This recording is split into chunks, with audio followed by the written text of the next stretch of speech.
Raider Church, how we doing tonight? Great to see everyone. My name's Clayton Walker. I'm one of the pastors here at Raider Church. Just want to say welcome. And just as we started last week, just want you to know whether you like Jesus or this church thing or you're not into Jesus in this whole church thing, regardless of where you are, kind of what camp you're in, we just want to say welcome to Raider Church. You are welcome here. And even if you don't like church, like we still like you. And we're pumped that you are here. Now, I got a question for you. How many of you guys grew up going to church like I did, okay? Okay, oh, wow, lots of you. Okay, so you're going to get some of this, okay? I grew up going to church every week. Like, my first words are probably Amazing Grace or John 3:16 or something like that. So I grew up going to church. So I did the kids' camps. I did Vacation Bible School. I did all of those kinds of things. Like, I did this thing called Bible Drill. And I don't know if you know what Bible drill is or if they even still have that anymore, but I did this thing called Bible drill. And in case you're new to this whole church thing, you're like, what's a Bible drill? Okay, it's not a fire drill. It's not like a tornado drill. Bibles don't come and attack you, and so you have to prepare yourself for that. That's not what it is. Bible drill is just it's kind of more like a basketball drill. Like you're practicing reading the Bible and memorizing verses. And I know that sounds like just so much fun, so exciting to a lot of you. But I did Bible drill. I competed in Bible drills and things like that. When I got older, I became in middle school, high school, I got involved in a youth group, and I did the youth camps, the mission trips. I did all of those things week in and week out. I grew up going to church. Now check this out. One of these youth camps, the very first youth camp I went to, okay? My friend, we're playing Capture the Flag, no, it wasn't Capture the Flag, it was Ghost in the Graveyard, okay? So it's the middle of the night. We're seventh graders, okay? We're brand new to this whole youth camp thing. And we're looking for people. We're out playing this game.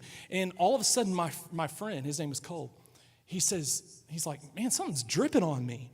And I'm like, what? Like dripping on? What do you mean? It's not raining. Like, what do you mean? He's like, something's dripping on me. And so he looks up. There's a senior on top of a bridge peeing on my friend. He was livid. He was crying. I was like, I like youth camp. I'm coming back to youth camp. So I grew up doing all the youth camp stuff, the kids stuff. I'm sure a lot of you did too. But I loved, now a lot of people grow up and they hate their church. They think it's boring, all that kind of stuff. And when it came to big church, and if you grew up in church, you know what I'm talking about, big church. It was kind of boring to me, okay? But my youth group, I loved my youth ministry. It made going to church fun. Church was like my home away from home. My friends were there. My closest friends were there. I loved going to church. Now, the fact that my friends were there, that my closest friends were there, was good and bad. It was good in that it made church seem like a home away from home. It was bad in that we got in a lot of trouble because when we went to big church, we would find things to do, right? We would go wander the halls, roam in the halls, looking in, media booths and where they would switch the cameras and do things like that. We would go wandering, we would go exploring and find out all the, the hiding spots, the cool hiding spots in the church that no one knew about, and you go and you open this door and there's already a group of kids in there hiding, from their parents. Oh, okay, we'll go find the next place. So we were always looking for something fun to do. We found out that you could take these little plastic pieces off the chairs in our church, and if you could thump them really well, really hard and fast, and it would hurt. We got really good at it. We had really good aim with these things. And so we would get in wars at the back of the church with these plastic things, thumping them back and forth at each other. Well, one time we must have been really bored. We were trying to find the next thing that we're going to do. We had to keep upping kind of the ante because we get bored and we get tired of the thing we figured out before, and then we'd have to do the next thing. So we always saw, from the back, we would sit together with, I don't know why our parents let us sit together, but we would sit together with all of our friends. And so we would notice, though, that after the service, all these people would kind of exit out this side entrance. And it was doors that were shut, and they had no windows on the other side, so you couldn't see what was on the other side. And so for some reason, one of us had this great idea to walk around the outside of the church, go in this other entrance, and rope tie the door shut. So we tied these doors shut, And we came back around and waited for the end of the service. And we're like, oh, this is going to be awesome. This is going to be sweet, you know. And so we're just waiting. Like, this is one of the best. I mean, this is one of the most memorable things I have about church, like big church growing up. And so we're waiting for the end of the service. So sure enough, the service lets out. First guy, I mean, he is just walking like he is ready. Like he is going to his car to get to Chili's, you know, to beat everybody else there, or Cheddar, you know, whatever. And so he's walking and he just goes like this. Boom, and just smashes his face right into these doors, okay? So, but because the doors are shut and no one else knows what's going on, because there's this huge crowd of people, like they're kind of all still walking and like jamming into each other, and he's like trying to back up, but he can't get away from the door. And so this huge crowd of people is like all like log jammed into this door, and they can't get out. We were dying. Well, sure enough, our parents see what's happening, and they see that we're laughing, and we got the look like the death stare, you know, I mean, like this look from the pits of hell, like you are going to die, like we are going to kill you when we get home. So we had a lot of fun at Big Church, okay? But like I said, man, I loved going to church because it was where my friends were. It was like my home away from home. Well, Jesus grew up going to temple with his family. And in the story we're going to see tonight, in the passage we're going to see tonight, you're going to see Jesus loved going to the temple. In fact, he couldn't get enough of it. So if you got a Bible, turn to Luke chapter 2. Luke chapter 2, we're going to start in verse 41. But before you get there, I want you to go ahead and turn there. I mean, Jesus growing up, I mean, you know, like, he had to have some similar stories, right? I mean, the youth groups are on a pizza. He just multiplies the pizza and the Coke, right? I mean, Jesus, the pastor's talking. He doesn't like what he's saying. You know, instead of getting bored and going to sleep, he just like, let there be silence and no more speaking. You know, I mean, Jesus growing up in church had to be, in temple, had to be hilarious. He loved going, but it wasn't for those reasons. So, Luke chapter 2, starting in verse 41. Every year, Jesus' parents went to Jerusalem for the Passover festival. When Jesus was 12 years old, they attended the festival as usual. So every year, as usual, his family is going to Jerusalem to celebrate this Passover festival at the temple. After the celebration was over, they started home to Nazareth. So him and his family, they're going from Nazareth to Jerusalem to the temple for Passover, and then they would go back home to Nazareth. But check this out. It says they started home to Nazareth, but Jesus stayed behind in Jerusalem. His parents missed him at first because they assumed he was among the other travelers. They would travel in these big caravans together because it was a dangerous journey from Nazareth to Jerusalem and back. And so they'd travel in these huge caravans. So they just thought he was playing with the other kids. But when he didn't show up that evening, they started looking for him among their relatives and friends. And when they couldn't find him, they went back to Jerusalem to search for him there. Check this out. 3 days later, they finally discovered him. Let me ask you this. Have any of you ever been lost? Like you're growing up and your parents lost you, left you somewhere, you know, whatever. Okay, this one person is going to know what I'm talking about, is going to identify with me. All right. Okay, so I'm at SeaWorld. I'm little Clayton, okay? I'm like, I don't know, you know, I'm in early elementary school. Okay, so we're at SeaWorld, all right? Tons and tons of people. It's hot, you know, we're all sweating, all this kind of stuff. Tons of kids, tons of people, just kind of like this. And you know, sure enough, we're at this point, we're figuring out rides and what we're going to do and all this kind of stuff. And my parents walk off. And I'm sure I was joking around, goofing off, doing, you know, something. I have no idea. But I look around, all of a sudden my family's gone. I don't know where they're at. So I start looking around, I start running around. I can't find them. I can't find them anywhere. So I start to panic. I start crying. And so I sat down on this curb, and I just sat there. I had my head down, and I was just sobbing and sobbing because I thought I was gone. Like, I can't find my parents. They're gone.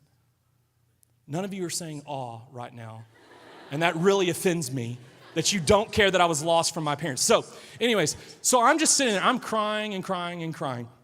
And some people begin to realize, hey, this kid, there's something wrong, like he's upset. And so some people come around me and they start to ask, you know, what's wrong or whatever, and I can't find my family. So, I mean, I just stayed there because they were trying to get me to go somewhere. I was like, no, I know if I'm lost, like I just got to stay right where I'm at. Like I got to stay here. And they're like, no, let's take you to this place. And I'm like, no, I've got to stay right here. I've got to stay right where I'm at. This is where my parents left me. This is where, I'm going to stay. And so I stayed there. Well, sure enough, a couple hours later, my parents, they couldn't find me.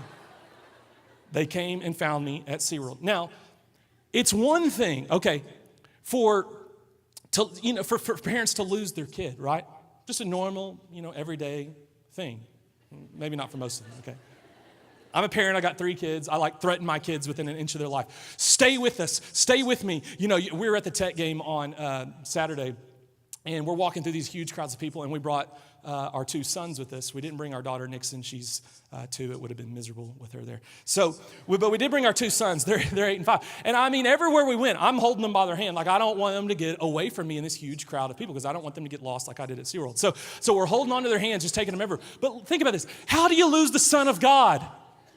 How do you lose Jesus for 3 days?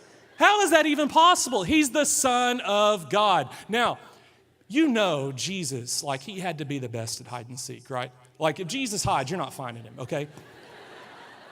Well, I think Jesus is playing a little hide and seek because his parents can't find him for 3 days.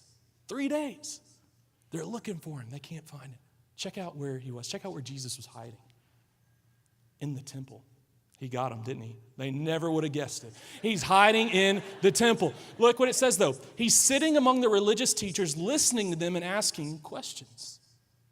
All who heard Jesus talking, were amazed at his understanding and his answers. His parents didn't know what to think. Son, his mother said to him, why have you done this to us? Your father and I have been frantic, searching for you everywhere. Check out what Jesus says. Why did you need to search for me? Like, Mom, what's the big deal? Like, why did you need to search for me? He asked. But look what he says. Didn't you know that I must be in my Father's house? But they didn't understand what he meant. And then he returned to Nazareth with them and was obedient to them, obedient to his parents. And his mother stored all these things in her heart. Then check this out. Jesus grew in wisdom and in stature and in favor with God and people. In other words, he grew spiritually. He grew in wisdom. He grew in his stature, like in his relationship with people and the way that people viewed him and thought about him. He grew in his relationship with God. Jesus grew spiritually as a result.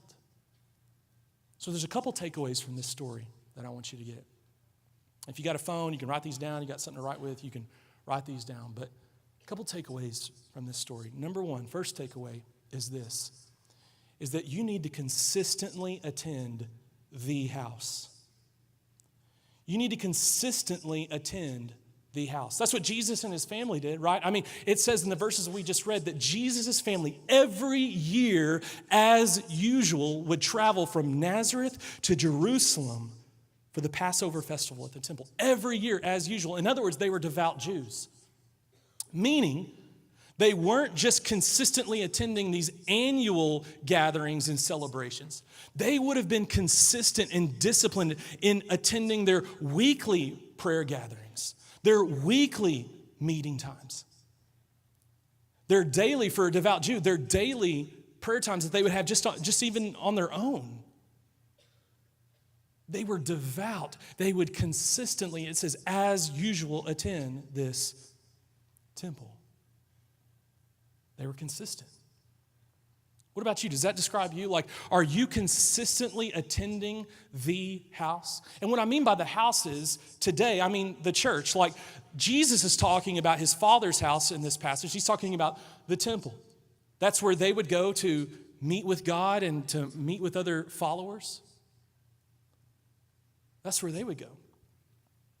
But today, like now, in the New Testament, the New Testament calls the New Covenant, we don't have to go to this temple, or the church isn't this literal house of God anymore.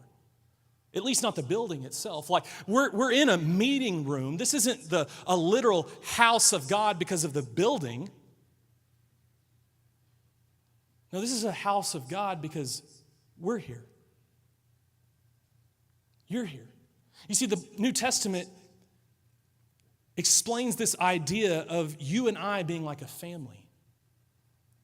Like we're brothers and sisters in Christ. We're like this family of God, and we've got a heavenly Father. So in that sense, when we come together, anywhere we come together, it's the house. It's the house of God. Because we're a spiritual family, and we have a spiritual heavenly dad. And so wherever we come together, it's the house of God. So my question for you is, are you consistently, regularly attending the house? Coming together with other followers of Jesus to worship God and to hear from God and talk about God and serve God. Is that a part of your life? Is that a usual thing that happens in your life? You see, Jesus couldn't get enough of it. I mean, when everybody is left, everybody's done the Passover thing, they've done their kind of religious thing. They leave, they take off. Jesus stays behind. He can't get enough of it. He wants more. And so he stays behind and he begins to talk with these religious leaders and discuss spiritual things with them. And they're amazed at his understanding and his wisdom and his answers and the things that he has to say. You see, Jesus can't get enough of being at the house. He can't get enough of it. He wants more and more. Reminds me of a guy named Joshua in the Old Testament.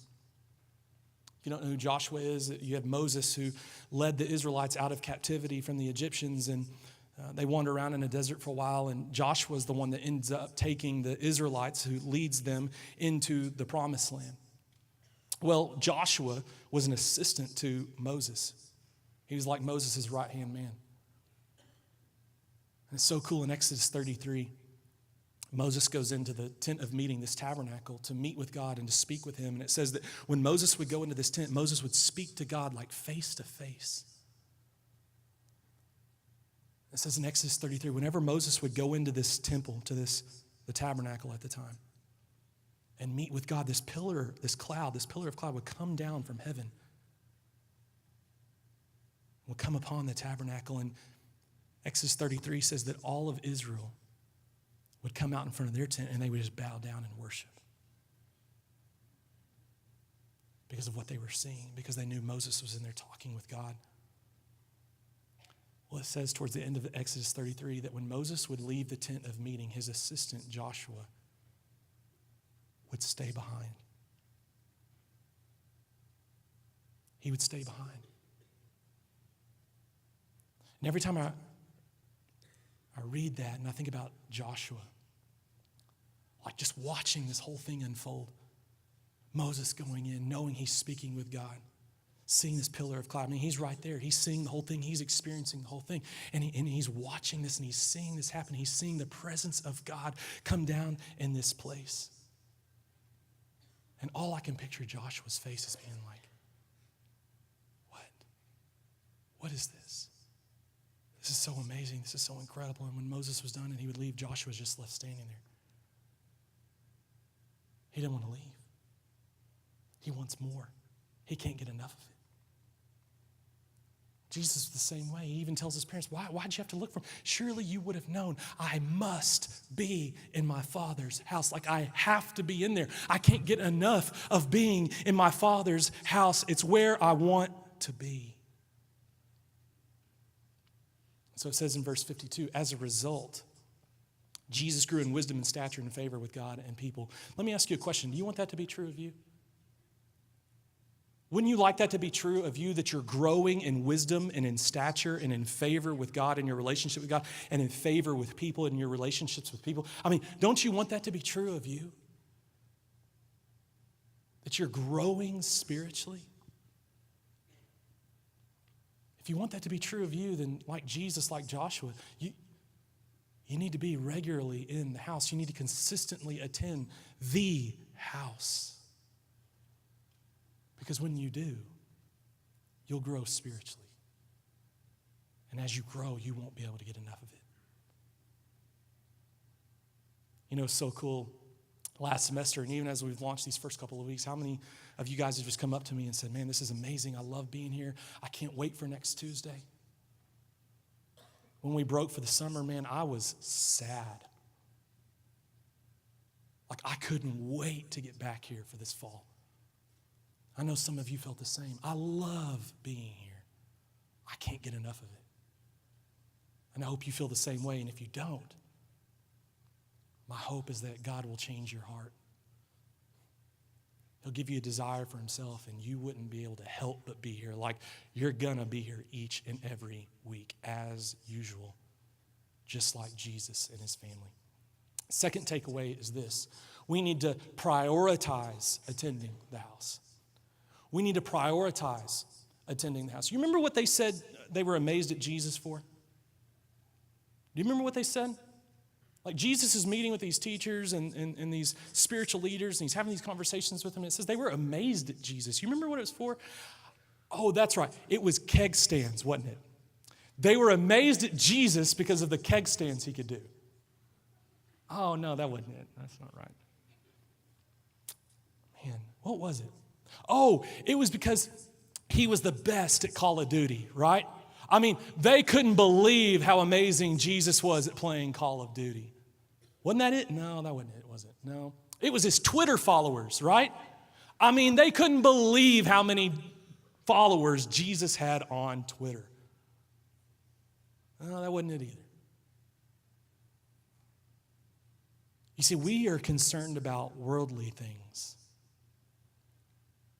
A lot of times, even as followers of Jesus, those are the things that dominate our minds, our hearts, our thoughts.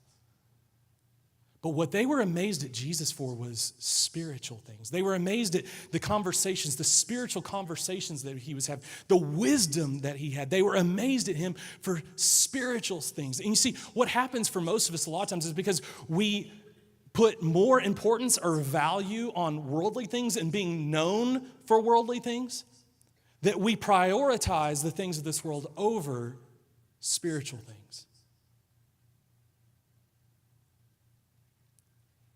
And so when there's a choice, we choose the worldly thing rather than the spiritual thing. But you see, Jesus and his family, they prioritize going to the house. I mean, this trip that they would take, it was a long trip. It was a dangerous trip. It took them away from their normal schedule, from their normal routine. I mean, for days, they prioritized it. It was important to them. And so they never missed.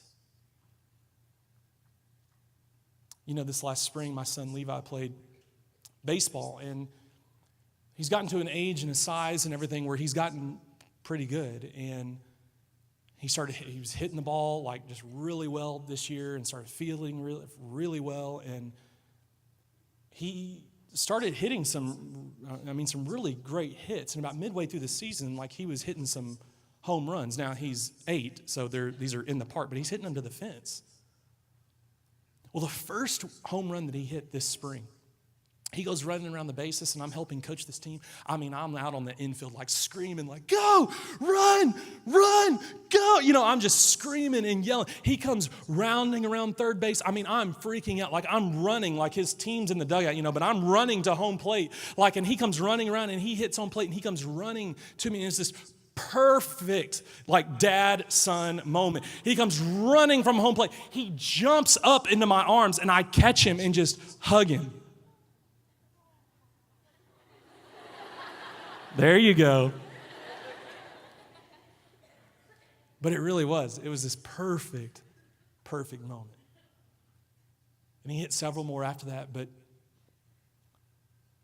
we would put him in bed each night, and he started asking me, Dad, you remember that home run? Yeah, Levi, I remember that hit. You remember I came around home plate and you were there, and I came and I jumped up in your arms? I say, yeah, I remember that. He'd say, Dad, wasn't that an amazing hit? I'll say, Levi, yeah, it was an incredible hit. It was a great hit.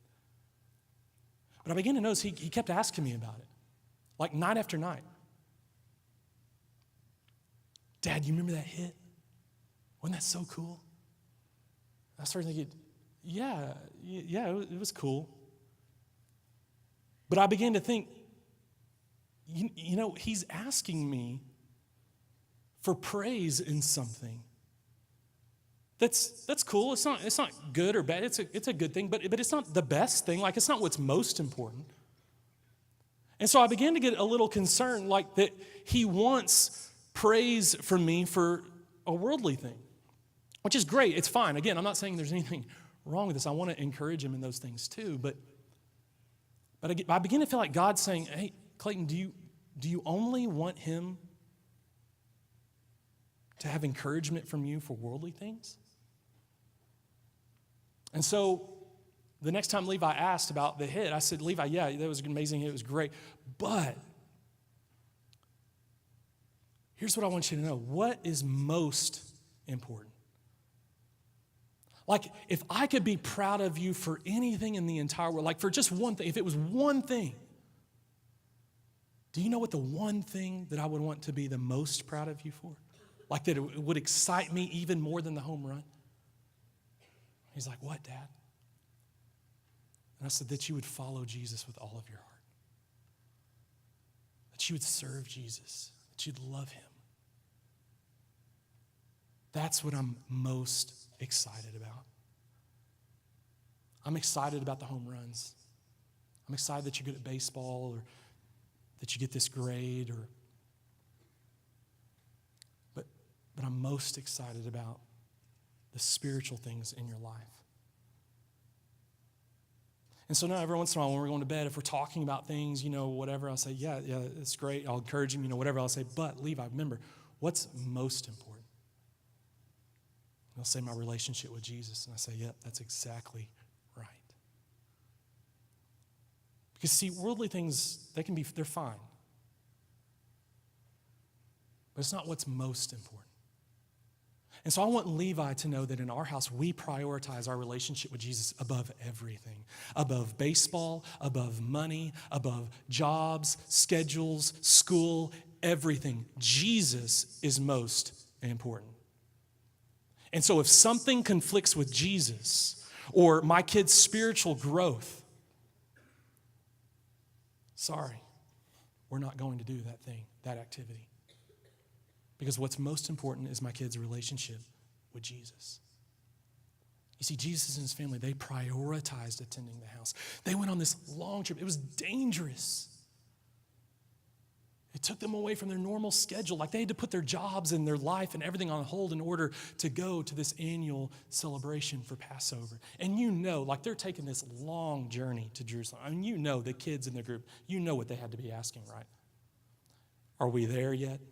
How long is it going to take? When my kids ask that, I normally say, okay, it's going to be like 3 more Toy Stories and like 2 more Frozens and like 3 more How to Train Your Dragons, okay? So just that's how long it's going to be. In fact, you know what? We're never going to get there. We're going to be driving forever. So there you go, all right? There's no reason to ask me anymore.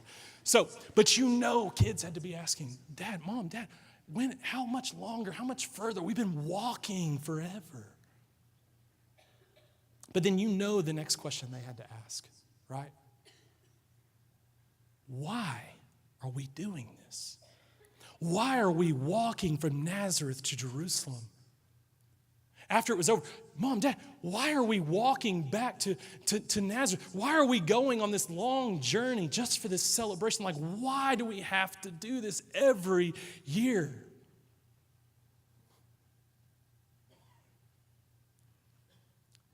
God actually told the Israelites, when your kids ask you these kinds of questions, he told them the answer they needed to give. Because he knew as they would make such huge sacrifices in order to be a part of these celebrations, these festivals, the kids would start to ask questions.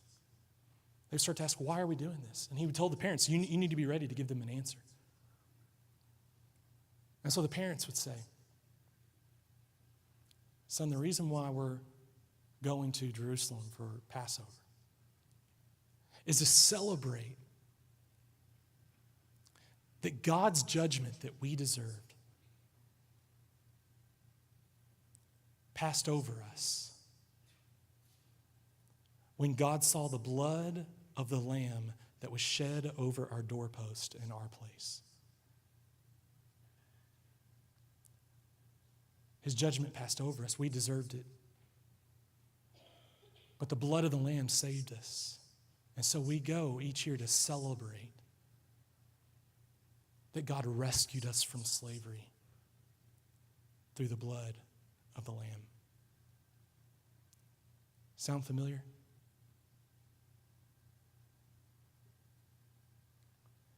God's judgment that you and I deserved passed over us, or will pass over you if you've never committed your life to Jesus. God's judgment passes over you when God sees the blood of the Lamb, Jesus, who was slaughtered for you in your place. And see, some of you, you've never made that decision. You never committed your life to Jesus before. And so when you stand before God, the judgment of God won't pass over you. No, you will experience the judgment of God. The Bible says eternity separated from God in a place called hell. You see, the only way for God's judgment to pass over you is to commit your life to Jesus.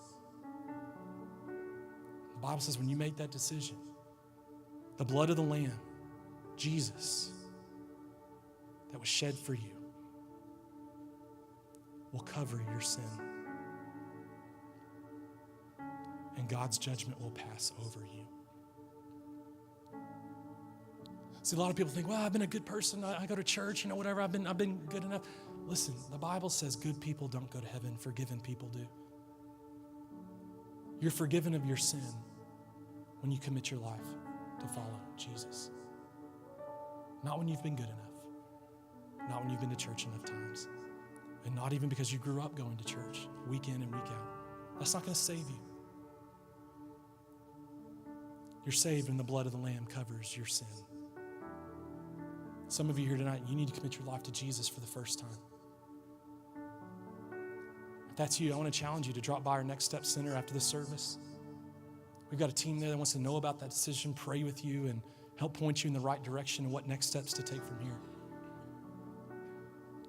So if tonight's your night to commit your life to Christ, make sure to drop by there and let our team know. You can also go onto that form on our site, RaiderChurch.com, fill out that form and check a box that says I'm committing my life to Christ, and we'll be in touch with you through there too.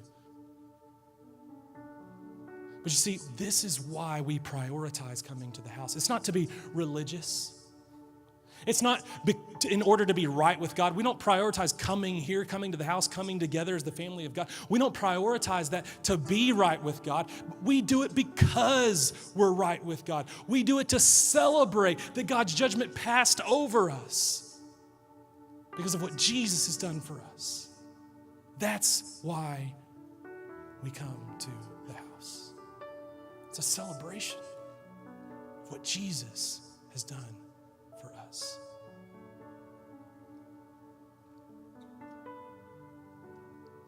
When I was 16, like I told you, I grew up in going to church. When I was 16, my parents got divorced. It's probably the hardest thing I've ever been through in my life. It was a terrible, terrible time in our family's history and our family's life. Caused a lot of pain, caused a lot of suffering. It was awful. Some of you have been there, you know what I'm talking about. But you see, because I had grown up going to church every week, and a lot of times my parents took me even when I didn't want to go. I didn't want to go to church that day, but my parents took me anyways. That led eventually being part of this youth group. I got involved in a small group, and that led to me developing and having a personal relationship with Jesus by being a part of that youth group, by being a part of that small group. Changed the entire direction of my life. You see, I was going to the house every week. And so I was prepared for that moment. Catch this. I was prepared for that moment because I had a home away from home. It didn't happen like my parents didn't get divorced and they start scrambling like, what do we do with Clayton? What are we going to do? Like every other kid turns away from God and hates God and rejects God and goes and does their own thing and goes off the deep end and just completely loses. That's what every other kid does. What are we going to do with Clayton? That's not the way it was with me.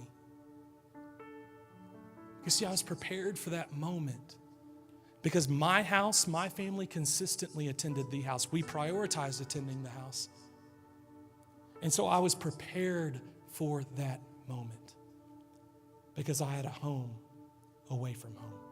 if you're going to grow spiritually, if you're going to be prepared for those moments in your life, then you need a home away from home. If you're going to grow spiritually like Jesus, you're going to grow in wisdom and stature and in favor with God and men, if that's going to be true of you, then you need a home away from home. You need to consistently attend the house. You need to prioritize attending the house. You need a home away from home. And so I want to challenge you, all of you that are here tonight, to go all in with Raider Church. Go all in. Some of you got 1 foot in and 1 foot out. I want to challenge you to go all in with Raider Church and come here every week and look for a friend that you can invite to come and join this house every week. I want to challenge you to go all in, to come home and to find your home away from home. It's my prayer you'll find it here, because every one of us need it if we're going to grow spiritually and if we're going to be prepared for those moments in life that will come. It's not a matter of if it's a matter of when. So I want to challenge you to find your home away from home. And again, it's our prayer that that could be here. God, I pray for every student in this room right now, God, that they would find their home away from home. God, because you know, and I know your word tells us how important that is. That to consistently attend the house and prioritize attending the house, God, it's crucial to our spiritual development, to our spiritual growth. And so, God, I pray that it would be true of us, that we're here every week, not because of some religious duty, but because we can't get enough of you. We can't get enough of your presence that's here when we come together. We can't get enough of being together with the family of God and celebrating that your judgment passed over us because of the blood of our Lamb, Jesus.